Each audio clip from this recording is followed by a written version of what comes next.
there's a lot of things that annoy me about how live music used to be in London, and one of them is there were so many great venues. For example, there's the Chelsea Drugstore, which is a famous place in the King's Road, mentioned Rolling Stones, Can't Always Get What You Want, it's now McDonald's in the King's Road. And so is the Red Lion in Brentford, which is a great live venue. But saddest of all, the Roxy Club, probably one of the most famous clubs in the history of the world, is now the Speedo's place. Just been down into the basement. And I want to tell you a few stories about the Roxy. First of all, not many people know, it was Gene October, the singer in Chelsea, that started the Roxy. Because it was a gay club called Shagorama's, and he convinced the then manager Andy Krasovsky to put on punk rock, and Chelsea were going to be the first band to play there. Unfortunately for Gene, Billy Idol was the guitarist then, and Tony James and John Tower the drummer sacked Gene and formed Generation X, and they did the first gig at the Roxy, and Gene was ousted even though he is responsible for starting the club. So yeah, it was an amazing place. I remember the first time I came in here, it was when the Sex Pistols had literally just signed to EMI, and there was a bar upstairs and the venue was downstairs, and Johnny Rotten came running in like this vivid yellow mohair jumper, and everyone there, Johnny, he's like, I haven't got any money. And yeah, that was just a funny time. Everyone used to hang out here. It was a really cool music venue. It was just had it was a unique vibe. And another funny thing happened at Chelsea when we played here a couple of times. We played here later on in October '77. By then, the punk thing was already sort of petering out, to be honest. And we had a band called The Makers opening for us. And a couple of years later, I was playing with Kim Wilde, and I was doing all these TV shows all over Europe. And there was this big expose in the New Musical Express saying that the Spandau Ballet had been a punk rock group called The Makers. And I was doing this TV show in Germany, I think it was, and I went up to Steve Norman, who's a sax player in Spandau now, he's one of my best friends, and I said, is this true that you used to be The Makers, because you opened for us? And he said, it's the biggest lie, it's just the enemy, just telling lies, making up stories, blah blah blah. Anyway, about 5 years ago, he said to me, James, I've got a confession to make. We were The Makers. And because obviously Spandau Ballet couldn't admit that before they were Spandau Ballet they were a punk group supporting Chelsea at the Roxy, which I think they could have admitted because it's actually quite a cool thing. Anyway, that's what he said to me.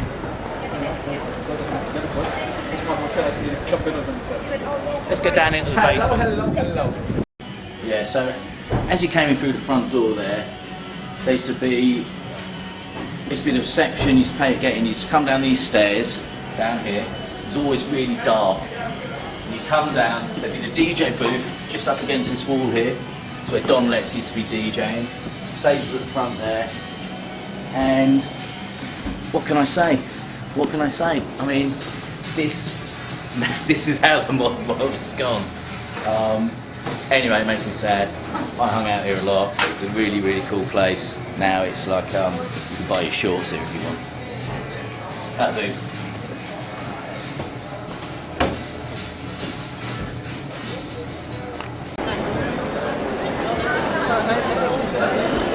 Right, so here we are still in Covent Garden, and yeah, what I was saying about the homogenisation of live venues in the modern world, here's another example.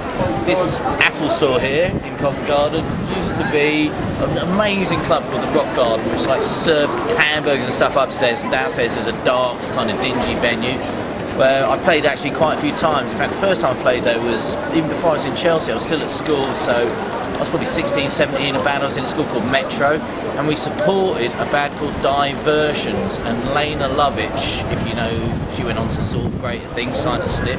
She was the singer in that band. And anyway, that's an Apple store. I don't know. Everywhere you go in the world, it's the same shit.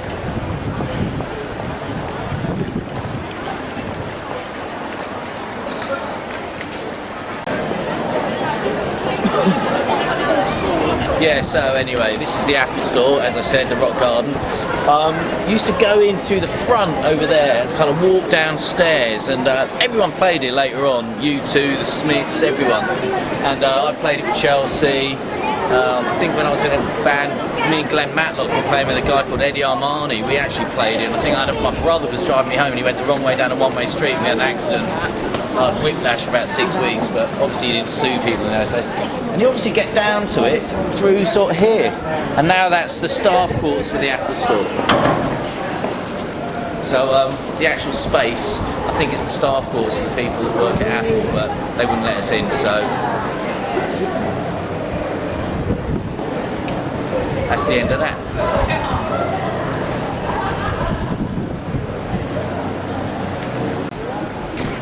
Hey, so we've just crossed over the thin divide of Shaftesbury Avenue, which it's like the Rio Grande, where it divides Mexico from America, but that divides Covent Garden from Soho. Now we're in Wardour Street, which is one of the most famous streets in Soho, and this was an absolute punk rock mecca, this street. This, where it says, I don't mean to be like, you know, keep it like a needle stuck in a groove, this recurring theme, but where it says proper bar and hamburgers, that's a chain of burger thing. But that used to be an amazing punk rock pub called the Intrepid Fox. And I remember they used to sit upstairs, look across the road out the big windows into the Marquee. And Chelsea probably played the Marquee, the original Marquee, well not the very original Marquee that was in Oxford Street, but the most famous one that was in Wardour Street here. And we probably played it at least 5 or 6 times.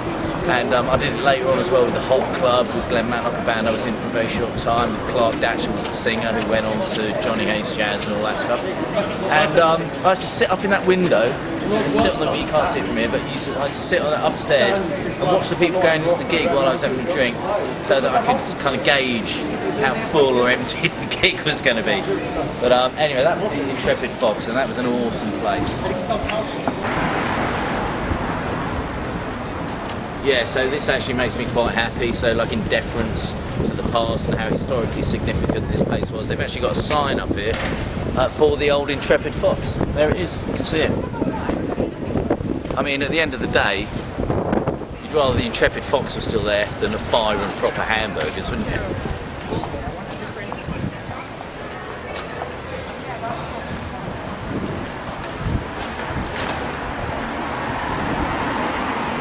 Just looking at this again, that is the original sign from the pub that obviously Byron Proper Hamburgers didn't want to demolish from 1784. And that is cool.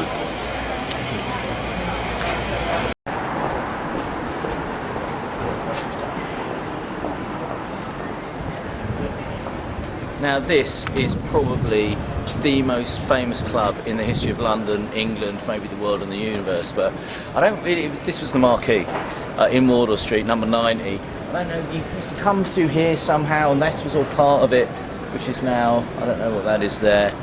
But I don't understand why they got Keith Moon up there. I mean, there were bands that played it. I mean, I've still got some of the old, you know, like little posters and flyers you used to get, and every night there was someone really famous. I mean, you know, anyway, Keith Moon got the credit. There's like, the place was here for 25 years. As I said, probably played this 6 times with Chelsea at least, the Hot Club. And what you used to do is to play in the Marquee. There was, who was there? Because we were all mates. I used to live in this place for like, I used to live here for like 2 years because Dave Martin's girlfriend, the other guitarist in Chelsea, she was on the door. Nigel, the manager, lived with the bass player of Chelsea, Jeff Miles, in Acton. So we were allowed in for nothing. We used to hang out. I saw every band here, from U2 to the Police to the Skids. I can't, you know, there was every night there was an awesome band playing, and it's just a shame. I don't know.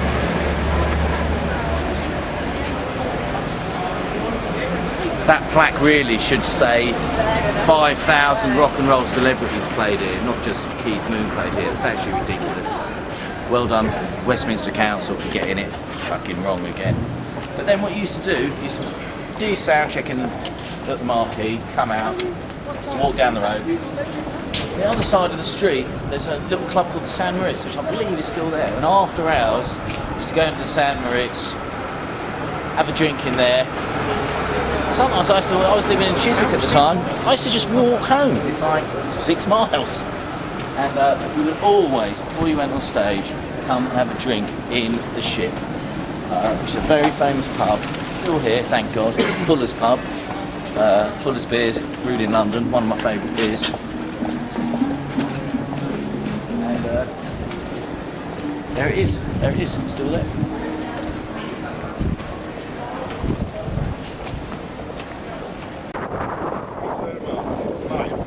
So yeah, this is the Ship. I'm thankfully still here.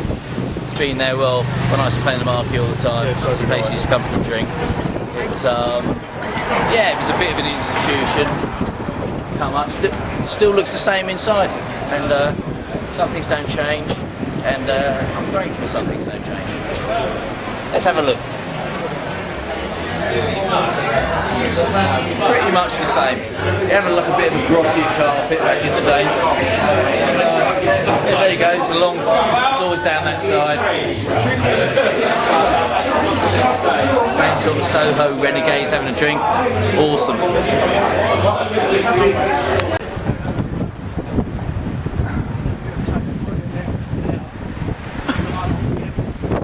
So yeah, as I was saying, just go for a drink in the Ship, do your gig at the Marquee.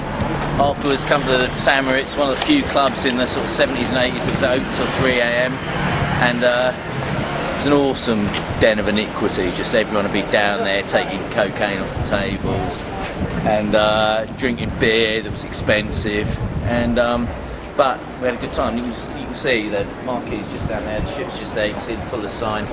So it was all within very, very close proximity.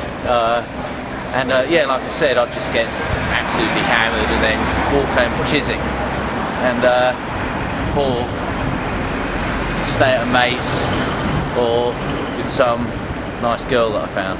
I didn't say that really.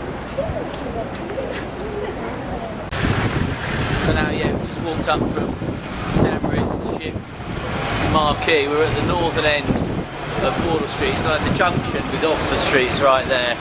And this place now, Peter Stringfellow's kind of posh chintzy club. This used to be a place, a punk rock club called the Vortex. And I don't know if you ever heard the song by The Jam, An A-Bomb in Wardour Street, but that is about this club. I remember when Chelsea, I played here in probably May 1977, and Glenn Matlock was putting together the Rich Kids after being sacked from the Sex Pistols. And he hadn't got mid-year to commit to join the band, so they did a gig, kind of special guest to Chelsea, with Mick Jones from The Clash fronting the band, and I've got to say, they were absolutely fantastic, miles better than they were when they got midge in my opinion. And I can remember I was in the dressing room with Steve New, who was my contemporary guitar player, became a really, really close friend, unfortunately, sadly, no longer with us. I was watching him play guitar, and he was like this amazing looking kid. He's like 17. I was young, but he was younger than me. And he was in the National Youth Jazz Orchestra, and he was just sitting in the corner of the dressing room playing away. And Mick Jones like noticed I was looking at Steve, and he came up to me and he goes, "Good, isn't he?" Anyway, that's the Vortex.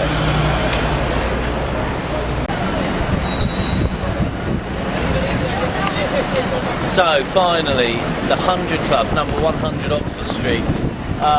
Still here. Absolutely amazing. First time I played here, I think, was in 1978. Obviously, the original punk festival was in September 1976. That sort of kicked the whole punk scene in London, you know, into gear. Started here. It's the only place I've ever been arrested when I walked off stage for hitting someone over the head with my guitar. Sort of regret that now, but he did really ask for it, trust me. And yeah, I've played it recently with Glenn Matlock, with Chelsea. I saw the Cult play here, did a secret gig here a few years ago before I was playing with them again. And it's not my favourite place to play, because it's like you have to walk through the crowd from the dressing room. There's a big pillow in the centre of the stage that always seems to get in your way. But if you walk over and see who's playing it, even now,